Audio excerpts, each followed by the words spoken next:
मोहम्मद बिन जायद के पास इतना पैसा है कि अगर 150 लोग ये पैसा गिनने के लिए बैठे तो इनको 1 साल लग जाएगा। अबू धाबी के शाही खानदान के आगे छोटे मोटे टीवी स्टार्स किसी आम इंसान से कम नहीं है।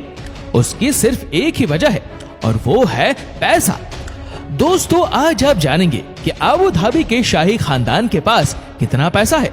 हर वक्त पानी की तरह पैसा बहाने और इन लोगों की दरियादिली को लेकर इस खानदान के पास पैसा खत्म क्यों नहीं होता। इस टॉपिक पर जाने से पहले जरूरी है कि हम एक नजर अबू धाबी के क्राउन प्रिंस पर जरूर डालें। मोहम्मद बिन जायद का पूरा नाम शेख मोहम्मद बिन जायद अल नहयान है, जो crown Prince of Abu Dhabi के नाम से भी जाने जाते हैं। मोहम्मद बिन जायद टोटल 150 बिलियन डॉलर के मालिक है। इनके पास $60 मिलियन यानी 900 करोड़ रुपयों की एक याट है, जो MBZ याट राबदान के नाम से भी जानी जाती है। इस याट में 48 शाही मेहमान ऐशो आराम से जिंदगी गुजार सकते हैं। इसके अलावा इसमें 90 नौकरों के कमरे भी है, जो इस तैरते हुए 900 करोड़ के जहाज की रखवाली करते हैं। मोहम्मद बिन जायद के पिता शेख खलीफा के पास भी याट है, जो आजाम सुपर याट के नाम से भी जानी जाती है।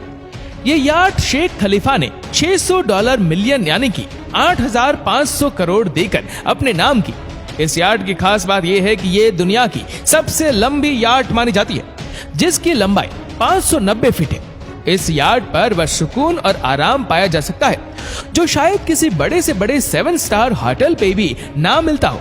इस याट में 2 helipad, swimming pool, cinema house, fitness house, 15 बड़े बड़े हॉल और कई आलीशान बेडरूम भी मौजूद है। इस याट का इंटीरियर देखकर हर कोई हैरान हो जाता है। अब समंदर से निकलकर जमीन पर आते हैं। जमीन पर भी मोहम्मद बिन जायद खर्चा करने में किसी से पीछे नहीं है।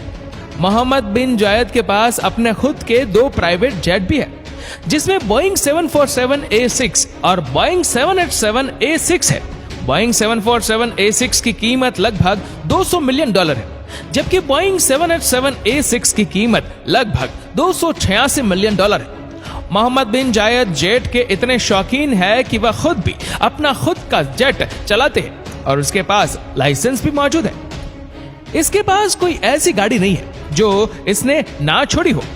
इसके पास टोटल 200 से ज्यादा कारें हैं, जिसकी कीमत $120 मिलियन से भी ज्यादा बताई जाती है, जिसमें 24 मैक्लारेन 720S, 13 मैक्लारेन P1, 7 ला फेरारी, 21 लैम्बोर्गिनी एवेंटेडर, 13 लैम्बोर्गिनी ह्यूराचन, 7 लैम्बोर्गिनी गलाडो और मर्सिडीज बेंज के कई मॉडल भी मौजूद है, जिसमें महंगी कारें रोल्स रॉयस फैंटम जिसकी कीमत 10.48 करोड़, ऑडी A8L जिसकी कीमत 9.15 crore, Rolls Royce Black Badge Wraith जिसकी कीमत 7.21 crore, Mercedes Benz AMG G63 जिसकी कीमत 2.18 करोड़, रेंज रोवर वॉग लिमोजिन जिसकी कीमत 1.87 करोड़ है। लेकिन ये बात यहाँ खत्म नहीं होती। मोहम्मद बिन जायद के पास खुद का एक पैलेस भी है, जो कसर अल वतन के नाम से भी जाना जाता है। 2 मिलियन वर्ग फीट में फैला हुआ यह पैलेस दुनिया के सबसे बड़े महलों में से एक गिना जाता है।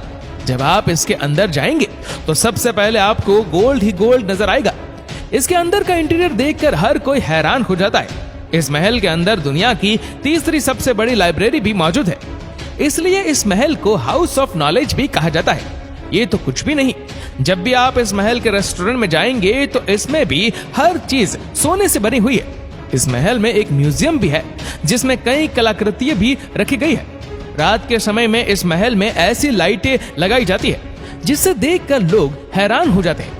मोहम्मद बिन जायद इतने अमीर होने के बाद भी उनके दिलों में आज भी इंसानियत मौजूद है। कहा जाता है कि इंसान पैसों से तभी अमीर बनता है जब उस इंसान में इंसानियत भी मौजूद हो। मोहम्मद बिन जायद ने ग्लोबल वैक्सीन समिट 2013 में $12 मिलियन भी दिए।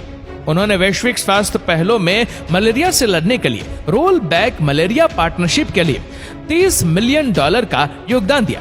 जायद चैरिटी मैराथन, जिसका आयोजन न्यूयॉर्क सिटी में किया जाता है, उन्होंने 2005 में जायद चैरिटी मैराथन में कई $मिलियन संग्रहित किए।